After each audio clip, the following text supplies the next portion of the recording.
welcome to Harry Cole Saves the West, the show where American grit meets British backbone. Tonight, we're talking China. It's a looming catastrophe, and the West is sleepwalking into it. China isn't a challenge, it's an enemy. Beijing wants dominance over the West. Military, tech, economic, total. And it's getting there fast. In Britain, two men were accused of spying for the communists. Penetrating the very heart of the British establishment, one of them even worked in Parliament.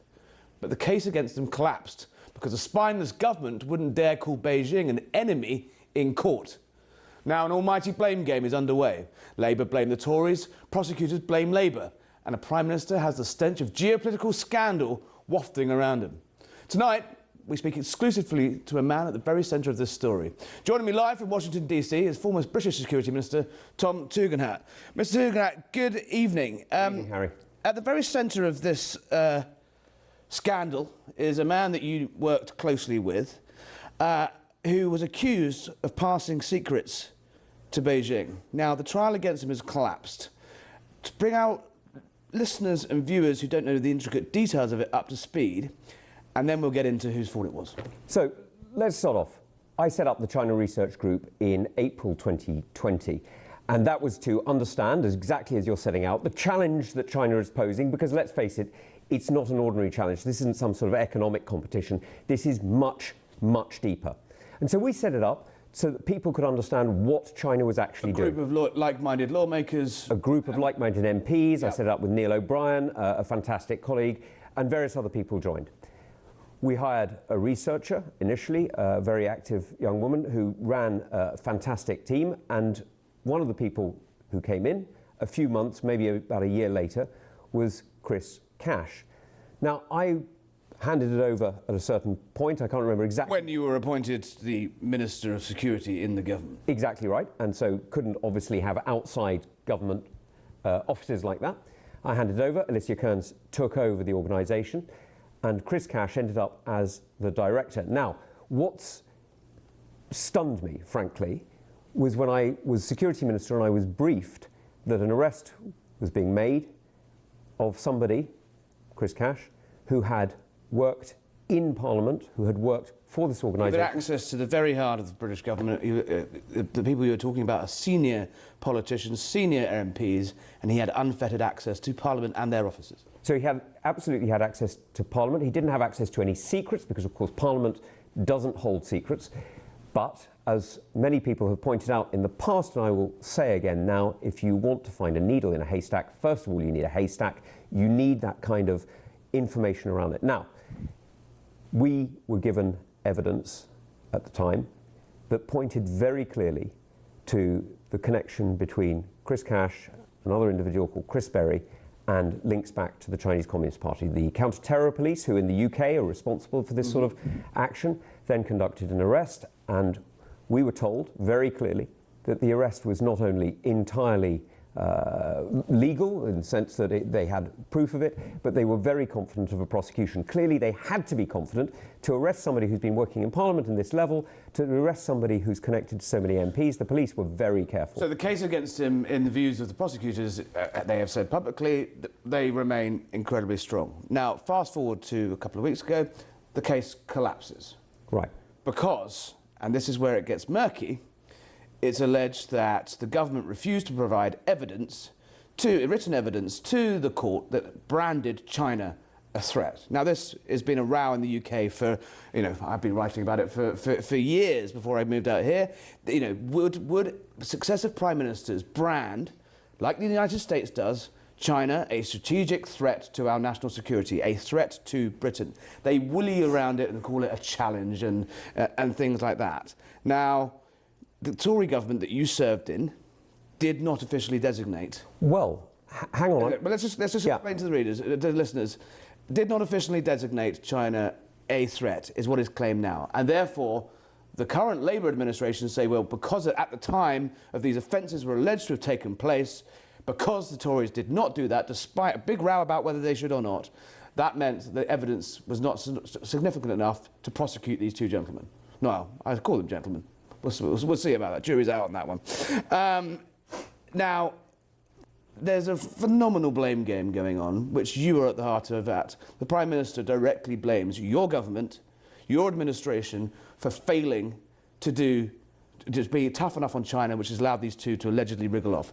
What is your response to that? So I think that's a pretty extraordinary statement, because what he's actually saying, he's not actually blaming us. He's blaming the intelligence services and the police. He's saying that they didn't understand the prosecution they were bringing. They didn't understand the case that they were making, and that therefore they made an unsubstantiated arrest. Now that's a very extraordinary thing to say, because it is absolutely clear, not only from when I was chair of the Foreign Affairs Committee and I published reports on this, but when I was in government in April 24, I answered a question in Parliament from the dispatch box, which, as you know, means that it is by definition government policy, stating very clearly that China was a principal national security threat. Not only that, you've seen the integrated review, our defence review, published in March 2023, that uses the words national security threat. But then that was then rewritten by the Labour. Let's look at some of the things the government have said. So Richard Moore, former head of MI6, in November 2021, describes China as the biggest of four big threats facing Britain, alongside Russia, Iran,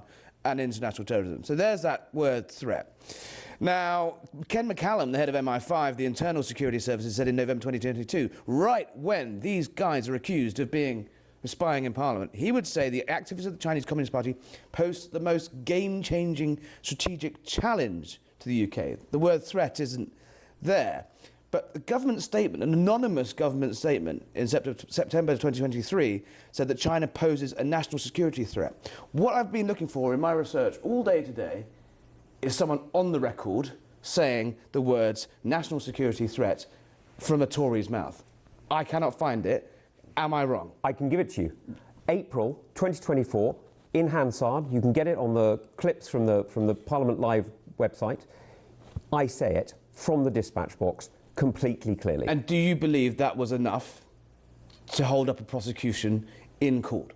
So not only do I believe it's enough, which you can argue with me if you wish, but Simon Case, the former Cabinet Secretary, the head who has spoken out tonight and said the evidence was there. And Jonathan Hall, Casey, who is the review of terrorism legislation. Exactly right. One of the most senior counter-terror, counter-espionage lawyers in the government, still serving in the government, but not directly. He's got a slightly independent status. And he has spoken out and said, this doesn't make sense. He's been very clear that the evidence stacks up. Do you wish you'd gone further, though? Do you wish the government had designated officially China as a threat? There was a big row about it. There was, people well, you know which side of the argument I was on that. I wanted it designated as a threat. So your previous administration, the administration that you served in, could have gone further. Look, of course, and harder. Of course that's true, and I don't argue that at all. But the defence that the Labour administration are putting up now is total rubbish. This isn't one of those things where, this isn't like declaring war or not declaring war. This isn't a designation like that. This is about a body of evidence. Now, don't take my word for it. Take it from the appeal court. The appeal court of England and Wales had a trial only 2 years ago, in 2023, where some Bulgarians were accused and eventually convicted of spying for Russia. Now, the appeal court judge there looked at the Official Secrets Act, which is an old law, it's from 1911, and looked at the reading of it, and it says assisting an enemy. Now he looked at that and said, well, you haven't described Russia as an enemy, so can we do it? And that was the defence for the Bulgarians. Now actually the appeal court said, yes, you can. In reality, what the judge did was he lowered the bar. He said, you don't have to use the specific word, you have to demonstrate that they are a threat. Well, there is a pattern of evidence demonstrating that. The Chief Prosecutor, Crown Prosecution Service, a body that Keir Starmer once headed up in a past life before he was Prime Minister, they seem to be suggesting that they had been spending almost a year asking the government to go further, which would imply that what the government currently has and the previous government had done wasn't quite enough. They wanted it in explicit terms, in writing, that China is an enemy. They didn't get that. They didn't get it from the Tories. I'm going to pick you up on that, actually. I'm going to pick you up on that. What they were waiting for was for the witness to come forward for the court. Now, we had prepared. We had done all the work ready for that. Then the election came, as you know. Yep. So you guys lost. You guys came in. So we couldn't put up the witness. There's nothing that I can do. I'm not a minister anymore. I can't put up the witness. All I can tell you is that the work was done. Simon Case confirms that the work was done. Everybody in authority or in influence at the time confirms that the work was done. It is a political decision now to say that a civil servant can't give that evidence. That is a political decision of today, not of yesterday. A political and perhaps an economic decision, which we're going to get into a moment. But the centering now is around the National Security Advisor, a gentleman called Jonathan Powell, who it's alleged had a hand in stopping short and arguing that the court China should not be called an enemy by the British government in court to protect, it is alleged, Britain's economic and diplomatic ties with the Beijing communist regime. You are a man incredibly plugged into the national security world. You served as a security minister. You've had a long, distinguished career in the armed forces. Do you think that's, Jonathan Powell is a career diplomat, feted for bringing peace to Northern Ireland. He is intimately involved in the Ukraine efforts at peace. Do you really believe that such a person would willingly and knowingly risk collapsing this trial? Let me put it this way. Jonathan Powell is a special advisor. You don't blame special advisors for ministerial decisions. You blame the minister. In this case, the special advisor works for the Prime Minister. Doesn't work for any other minister, works for the Prime Minister. So this is a decision taken in some way by Number 10. I don't know who. I couldn't tell you exactly who. I'm not in Number 10. But they work to the Prime Minister. And because of the decisions taken in some way to change the way in which they're willing to present the case, you look at the words of the Director of Public Prosecutions. He says specifically that the evidence is no longer meets the threshold. Now, the fact that he says no longer means it did, now it doesn't. Something has changed. Now, I don't know what's changed, but I tell you what, somebody in Number 10 does know what's changed, and they're not being straight with us. How does this play out? Is this another great, spectacular British cock-up that will be swept under the carpet? We'll all move on, and carry on buying cheap Chinese tat and being entirely reliant on their electric cars and their solar panels and their chips, and we'll all just pretend this never happened because, you know what, we need them. Well, that's why I'm talking to you tonight. Because it is simply unacceptable to brush this under the carpet. This is a very, very clear decision. Do you believe in parliamentary freedom? Do you believe that the British people have the right to choose their own members of parliament, those who represent them? Do you believe that those representatives have the right to speak freely, without influence, without pressure from foreign states? Or do you believe that we should cover up that influence? Now, I think that we should stand up for the British people, and there's a real question here as to whose side they're on. Wow, I mean, that is big language. You're basically accusing the British government, Number 10, Sir Keir Starmer's administration, of siding with the Beijing regime over Britain. No, I'm accusing them of siding with transitory economic advantage over the fundamental interests of the British people. Politician's answer, if I ever. Well, it's true, isn't it? But make the accusation if you're actually saying it. You're saying they collapsed this trial. They didn't provide the evidence because they wanted to protect economic relations with Beijing. Well, that's what it looks like. I can't tell you what the internal reason was because I am not in this administration, so I can't tell you the specific reason. All I can tell you is this trial has collapsed for reasons that are completely obscure. Don't take my word for it. Look at what the former Cabinet Secretary said. Look at what the Reviewer of Terror says. Look at what every leading lawyer, there's a series of Twitter threads by leading lawyers in the United Kingdom, all of them saying the same thing. This doesn't make sense. Now, what has changed?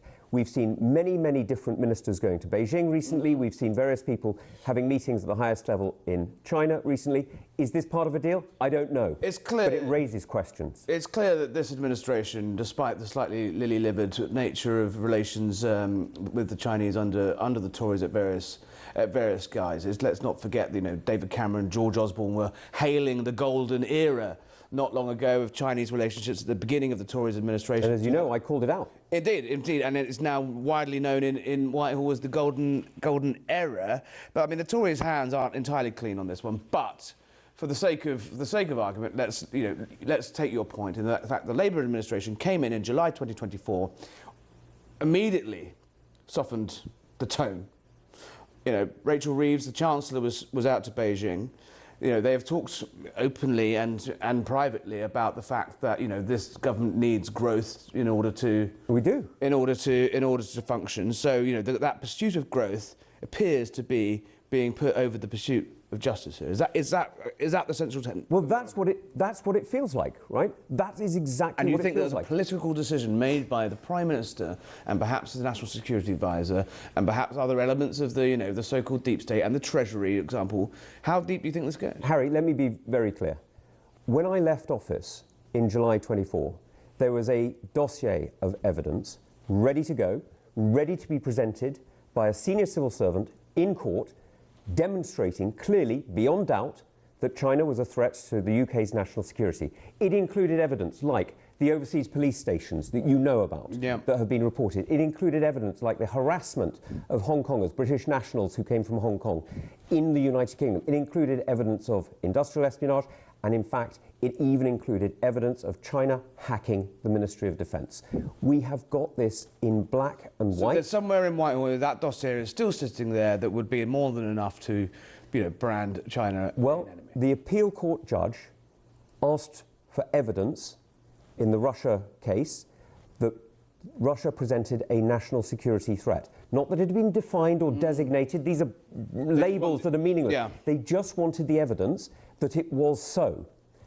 We had that dossier. It was ready. I have no idea what the Labour government have done with it, but frankly, they are refusing to put up a civil servant, a senior official, to make that case in court, and that's why this trial has collapsed. And in your view, the responsibility of that lies entirely with the Prime Minister? Well, it's clearly a political decision. This is his government. It's his responsibility. All right. So look, you don't accept. You've made your case eloquently on that front. Let's go back to that. To the basics of this. This is a spectacular failure. Of British security, of parliamentary security. Did you ever, when this young man? Tell me about the young man that joined your team. You joined your research group. He helped you out. At any point, did you not think, hang on, this guy's asking too many questions? This guy, perhaps, I remember the time, because there was a big split at the time between the Tory MPs who were very heavy on China and the Tory MPs who wanted to be a bit softer, and then there were splits between the Hawks and the Doves, internal splits within the Hawks.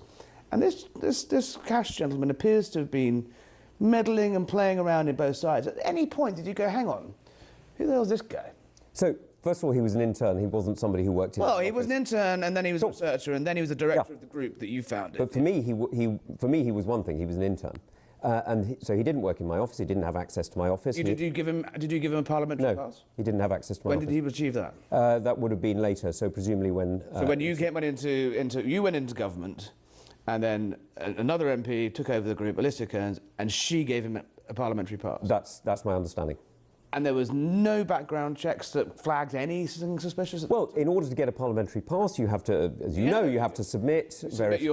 they seem to be more concerned about rooting out Irish terrorism with people's Irish parents than that's the only thing you have to declare, as far as I can recall. I can't remember what the declaration... But there's it's not exactly the heftiest of No, it's not. It's not. But don't forget, you don't have access to secret information. Well, Alicia Kearns was chairman of the Foreign Affairs Select Committee. She is briefed by the security services in private. I know you and I both know what MPs' offices can be like. There is, officially nothing that says official or sensitive or secret on it, but information in that building does flow round. This guy, the communists, if this is true, we don't know now because he's not going to be put on trial, but we are slightly protected here by the First Amendment. They've played a blinder with this guy, right? Well, if it is true, and, according to British law, according to American law as well, he's innocent unless proven guilty. He's not been proven guilty.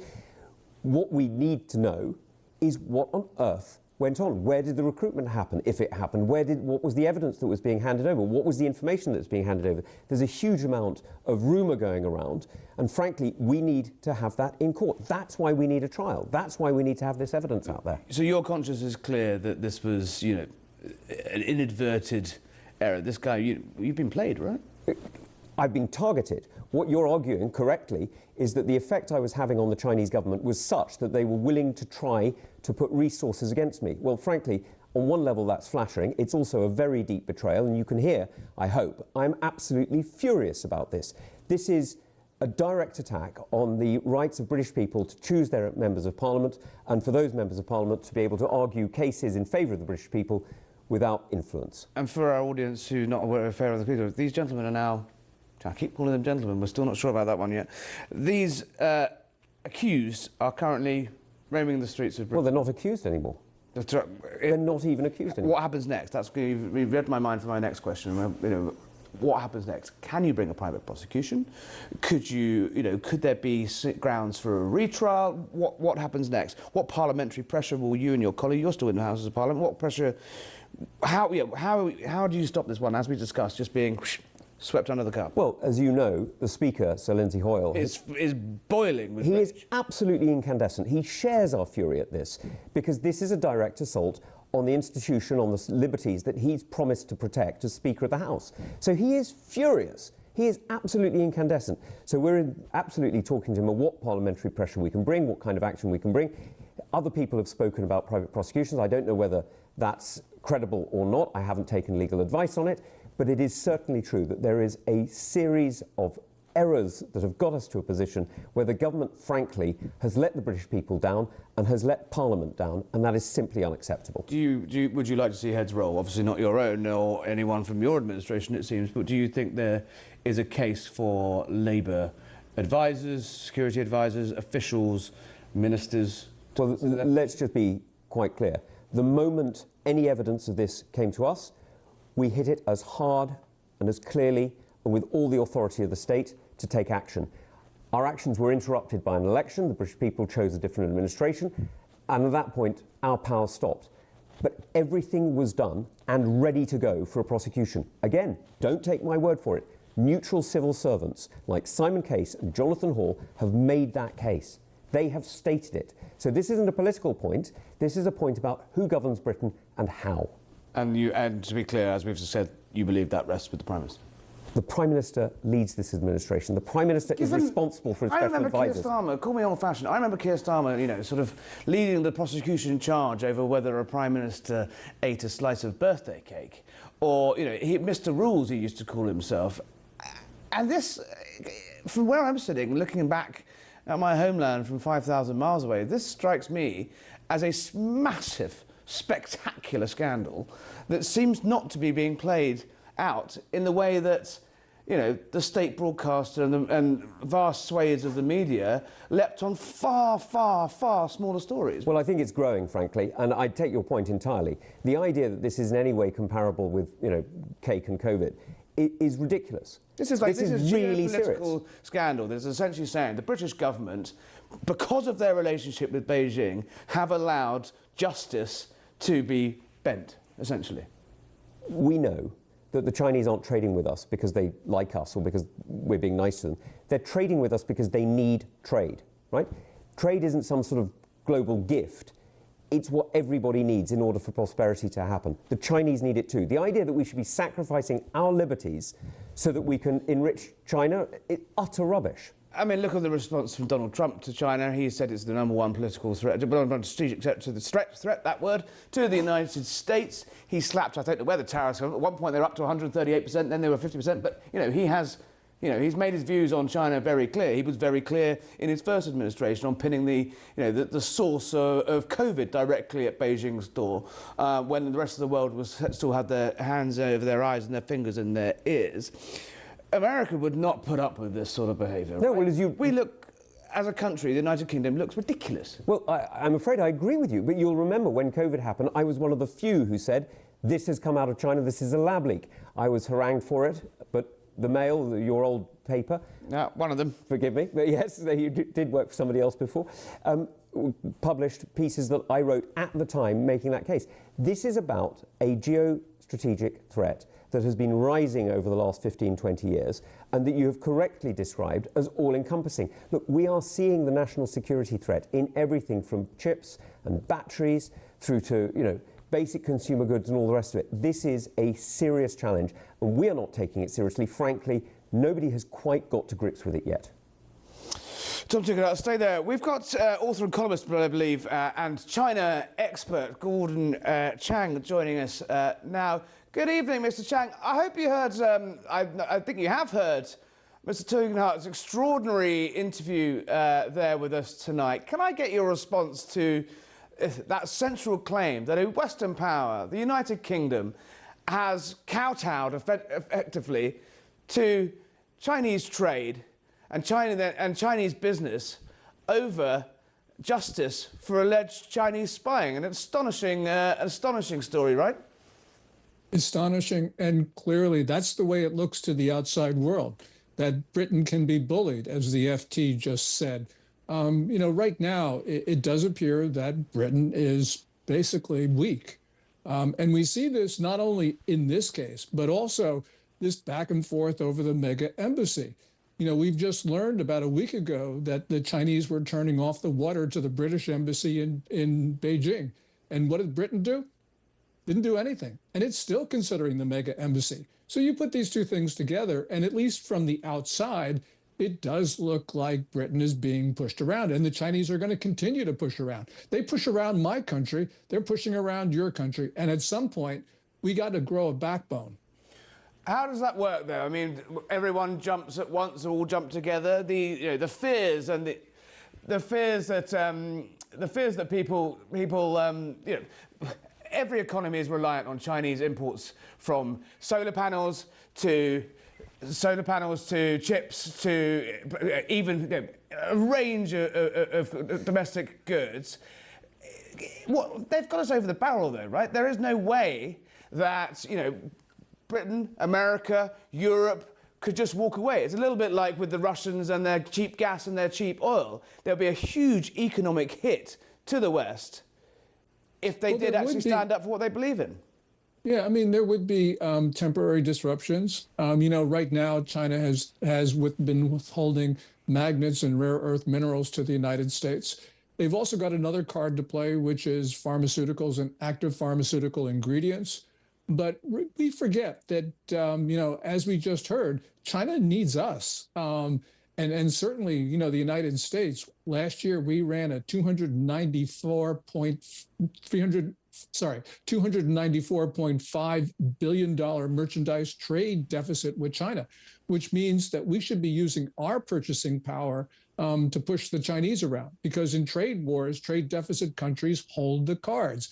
But we refuse to see how strong we are. We just look at our weaknesses. So yes, there would be disruptions, but they would be a lot less than China's. China, last year ran a $992.2 billion trade surplus against the world. They really need countries like Britain. They need countries like the United States in order to sell, to keep their economy going. What sort of message does it send to the also very sophisticated Chinese spying operation that is operating around the world almost, when we see situations like this in London with impunity?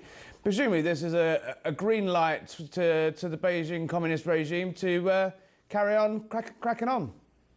Oh, absolutely. I mean, they look at all of these disputes over whether it was declared to be a national security threat, in 1990, whatever. And they just laugh at us because they don't have rule of law. To the extent that they have law, they have rule by law. And they aren't going to let some technicality get in their way of taking somebody off of their streets that they feel that has been engaged in espionage against the Chinese state. So they look at us and they believe that we are weak because we're not defending ourselves. The Chinese know what they're doing, and they can see that we're not protecting ourselves. And it's not just Britain, it's also the United States as well and other countries. So China will continue to engage in the most destructive of behavior until it is stopped. We have the power to stop it, Harry, but we're not doing it. And the Chinese look at us. They look at the United States. They know that by the metrics, we're a far stronger society than China. But they just look at us as a far weaker society because we're not willing to use our power to protect ourselves. Gordon Chang, chilling warning there. Thank you very much for joining us on Harry Cole Saves the West. Mr. Tugendhat, you're still with me.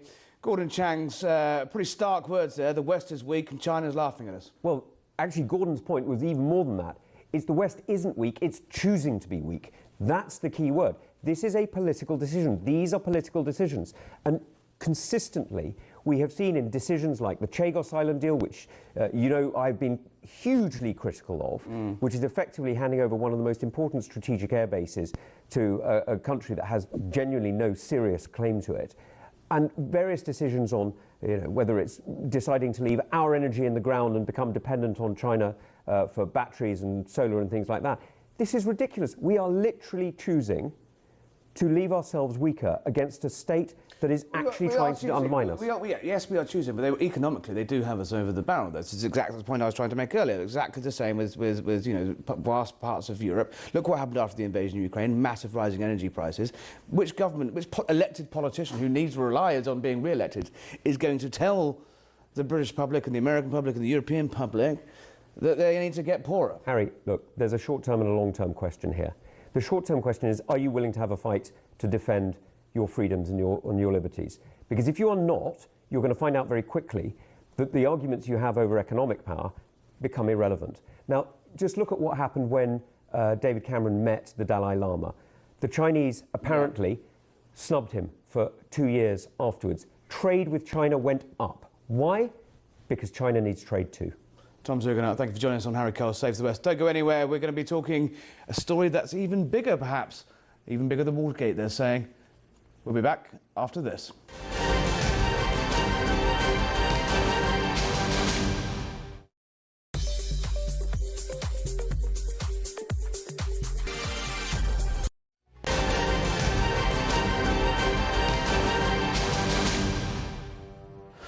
Welcome back to Harry Cole Saves the West. Now, let's talk about the deep state, that shadowy blob of bureaucrats, spooks and swamp creatures who think they run America, no matter who you vote for. Well, have they finally proved it this week? We've learned that Biden's FBI secretly grabbed the phone records of 8 sitting US senators, so-called Operation Arctic Frost, into the supposed 2020 election meddling. 8 lawmakers spied on by their own government. Veteran Senator Chuck Grassley calls it worse than Watergate. And is he right? Is this oversight or overreach on steroids? Is the deep state finally flexing its muscles too far?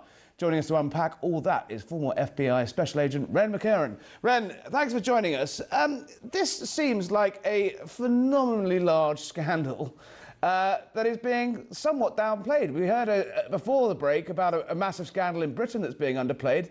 This strikes me as,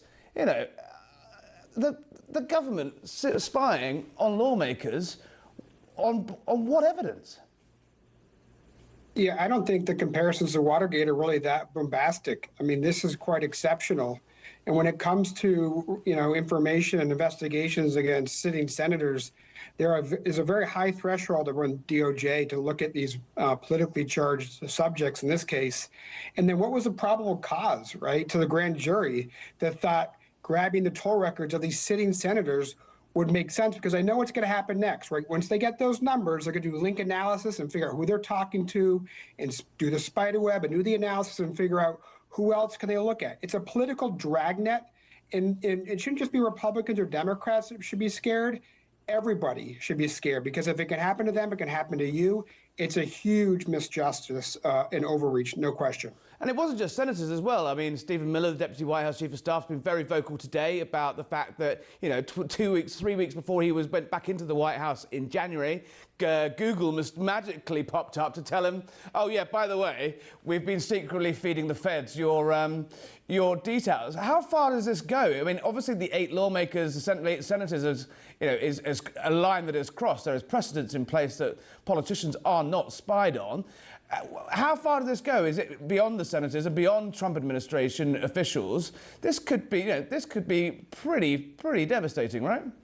Yeah, I mean, this is just really the beginning, and thank God for the DOJ under Bondi and of course Patel with the FBI, that we wouldn't have known about this if it wasn't for them unearthing these and unclassifying these documents and finding them and saying, wait a minute, the public needs to know. We need to be transparent. I'm worried that this is just the beginning. And thankfully, we're going to find out, because there has to be, obviously, investigation within the Bureau, but then oversight under Grassley has to take a look at this. And I know they're going to dig deep on this. The community, the country needs transparency on this. Otherwise, the conspiracy theories go crazy, and I'm worried about where this might go. You worked inside the FBI. You've been on the inside. Can you really imagine, agents? This is what they signed up for to spy on politicians? Yeah, it would be odd, of course. Doing investigations into politicians is part of the remit for the Bureau and protecting the Constitution, but not this. This is way beyond. Like I said, this is a political dragnet. It's the weaponization of both the agency, and the law. And that's why it's devastating. And in the way they use it to look at toll records and looking at phones, that's a communication device. They look at IP. Do they look at devices that are attached to those phones, right? Where does this go? I think we're just going to, this is just the beginning. It's like the tip of an iceberg. But it's very curious to have six sitting senators being looked at like this. I can't think of a case like this in FBI history. That would be so sweeping in this way, and such one-sided from a political lens, if you will. Donald Trump's obviously very vocal about his desire to see James Comey seek justice. Do you expect to see more of the agency's sort of headline names be brought into this and perhaps be, prosecuted? Well, I think anytime they make an arrest and an indictment like James Comey, he will likely, I don't know for sure, he might provide information if he's looking to, plead out on a deal. And basically what happens there is then he'll give other people up. I think in the case of the intelligence community, it sounds like there's a lot of smoke. It looks like there's a lot of smoke. And I think, that has to be looked at to see where the fire exists. I think with James Comey, it's just the beginning. I think there's other former members of the intelligence community that have a lot to answer to and look very political into the idea of changing intelligence because they didn't like it, because they didn't fit the narrative, because they didn't think Trump was getting elected. This is what's disturbing. And the power of the intelligence community is beyond what most people can imagine. And it's just it scares me as an American citizen. Well, I think it would scare any American citizen. Do you think, just final question, that, the old Trump derangement syndrome is in play here as well? Because it's Kash Patel, Dan Bongino exposing this stuff, because it's the Trump administration exposing this stuff, the sort of media reaction to it has been far, far more muted than it would have been if the boot had been on the other foot. Can you imagine if Donald Trump was accused of spying on six senators? We wouldn't hear the end of this. This would be the #1 story for the next 10 years, right? Yeah, right. It's obviously super unfair the way this is reported. And it doesn't matter which side you're on. The documents are going to tell the case. Remember, follow the money. Going back to Watergate. Yeah. Follow the documents. The documents will tell the story. No wonder they were the hum of shredders was roaring around Washington in the run-up to January. Ren, thank you for joining us on Save the West. Come back and see us again soon. Right, hot-footed all the way from the White House, joining us in the studio, the Daily Caller's White House correspondent Reagan Reese and Rebecca Zelko from The Blaze. Both have just made it by the whistle, running down the street to join us. We're going to talk about what was going on at the White House after the break. Fascinating developments on a different front there. But let's talk about the story. Am I going crazy?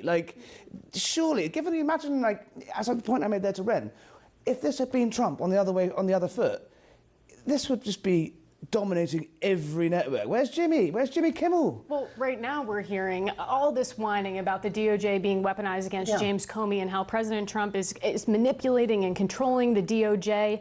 And meanwhile, we have a story like this. And I say, look to that. Look at the weaponization. Look at the politicization of the DOJ and how it was targeting President Trump's administration. And to say that this is only something that President Trump is doing and he has never been the victim of is unbelievable. As well, right? Yes. Rebecca, listen, where does this go next? I mean, are you expecting to see more? I mean, is this just the tip of the iceberg? What else is Kash Patel and Bongino planning? How wide do you suspect this is going to go? I mean, that's the question on everyone's mind right now, is how far does this really go? Because if you can violate the privacy of 8 sitting senators just because of their political affiliations, what it seems like. I mean, I would really love to know, I think the American people would love to know, which companies actually complied with this subpoena? Who turned over this information, this sensitive private information, and on what legal standing? And the fact that it can happen to senators means that it could happen to us or anybody else watching. Journalists, I mean, imagine, if they're willing to spy on senators, there's no way in hell they're not listening to journalist calls and trying to find sources. Reagan, it does strike me that America's slipped down a path of, sort of prosecuting political opponents once the elections have passed. Obviously, that's the sort of thing we kind of associate with South America and banana republics and things. But Donald Trump kind of does have a point. He's always said they're kind of out to get me. And this is a smoking gun, right? 100%. And I think President Trump and his base are absolutely correct to be so angry about this. And I said this kind of jokingly today, but President Biden admitted that his DOJ was weaponized and politicized. And of course, he was talking about it when it came to his own son. But it was this very funny admission that President Biden made at the end of his term that kind of just proves this whole point that President Trump and his administration have been targeted. And I think, again, his base is so right to be frustrated. And of course, we're never going to hear about it. It's the same way we haven't heard about probably the Antifa roundtable at the White House, probably about Jay Jones. We haven't heard about any of these stories on the mainstream media because they don't care and they're against President Trump and his mission. There is a spectacular hypocrisy here, right? I mean, presumably this is only going to enliven Donald Trump to put the pedal to the metal in terms of prosecuting. He's basically now got carte blanche to say, well, these guys, look what these guys did. Will we reach a point where everyone kind of steps back and just thinks, actually, let's talk about this, let's try and de-escalate this, let's talk about the actual scandal here, and the fact is the executive branch is clearly, on both sides, able to politicise the FBI like this? I mean, the point of talking about it, I think, is the most important takeaway here, because as Reagan pointed out, the media is not talking about it. I encourage the audience to look through all of the mainstream publications, look through who's talking about this story at all, and look at how they're framing it. That's a really important point, and that's one that the president mentioned today at this Antifa roundtable. I mean, they really are the culprits to this. We are going to talk about that Antifa roundtable when we come back after the break. What an episode! Two massive scandals on two sides of the Atlantic, but we might have a little bit of light relief after the break. Antifa and Greta Thunberg. What more could you want? Don't go anywhere.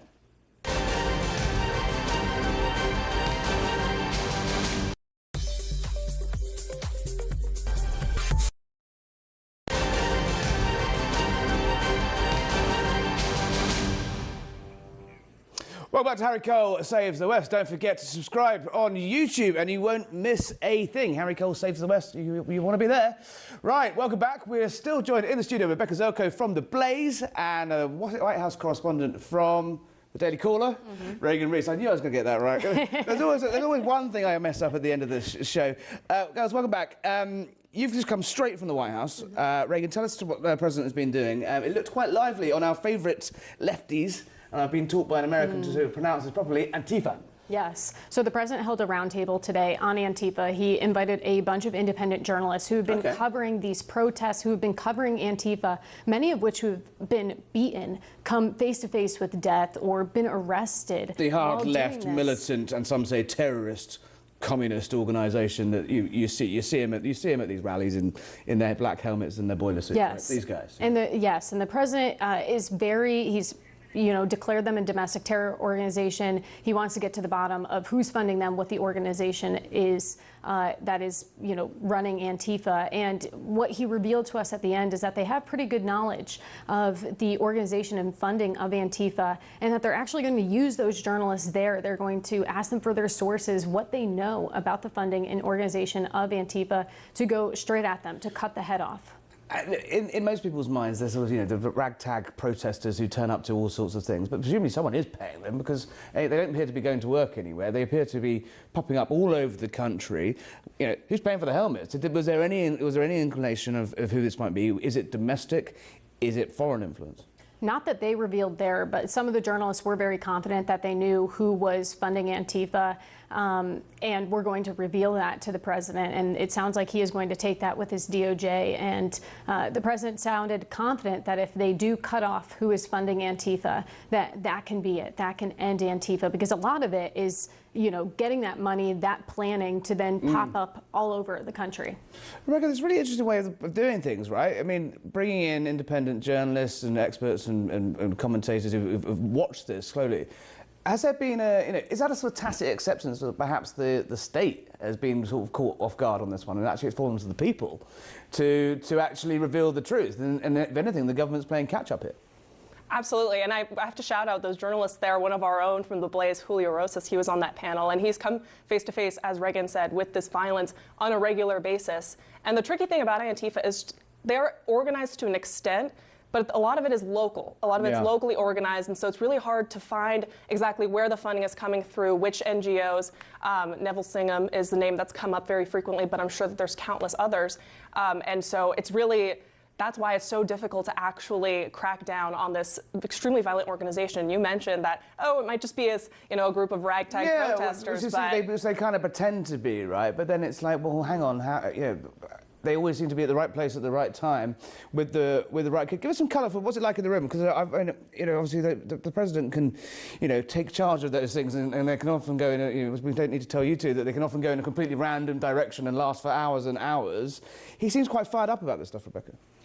Well, there was a lot of really interesting interactions, in my opinion, between the president, the journalists there, and the legacy media where, that we were standing next to. There you saw a lot of back and forths. One of the reporters, they were commenting about who they thought were the worst outlets, MSNBC, or as the president likes to call them, MSNDC or DNC, and also CNN. Those outlets came up frequently, and when he actually called on the reporters, he asked them which outlets they were with, and if there was an outlet he disliked, or he felt that they didn't cover the issue properly, he would skip. So he was in transparent, but transparent on his terms. Exactly. It is interesting, Reagan.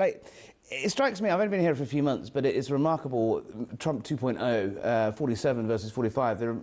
The ability to this White House in particular has to basically bypass the traditional media. It's great news for you guys. It is a deliberate tactic to basically promote independent and newer voices, which must be sending the networks around a bend, right? Yes, totally. But also Americans aren't really watching the typical networks to get their news, and the president understands that, and that's really a big reason why his campaign was successful and won in the White House. We didn't see Kamala Harris, harness the podcasts and the new media the way the Trump administration did. And so I think they know that they need to get to these different outlets, these independent voices, to really get the truth out there. And I think one of the great points made by these journalists today at the roundtable was that anybody's a journalist. You can take out your phone. We've all got iPhones now, yeah. Press record and put it on Twitter. And a lot of people are tuning into Twitter to just get their news from everyday people who are walking the streets and taking videos. And so that's another way that the Trump administration, with the way that they've invited the new media and social media influencers, are reaching the American people. Rebecca, how are the old guards of the old media taking it, so to speak? Well, so I like to kill them with kindness. I like to make friends with everybody, pretty much. That's the spirit, yeah. I know. But I mean, I've definitely heard, and both of us, I'm sure we can come up with several anecdotes where you can sort of see frustration with a lot of this old guard media who has historically had so much more access than outlets like the Daily Caller or the Blaze. And so it's really been night and day, and you can definitely feel some of that frustration in the briefing room. Well, let's have a look at some old media that happened overnight. Here is how not to conduct a political interview if you are running to be the governor of California. The question is, what do you say to the 40% of voters who voted for Trump? Oh, I'm happy to say that. It's the do you need them to win part that I don't understand. I'm happy to answer the question as you have it written, and I'll answer it. And we've also asked the other candidates, do you think you need any of those 40% of California voters to win? And you're saying, no, you don't. No, I'm saying I'm going to try to win every vote I can. And what I'm saying to you is that...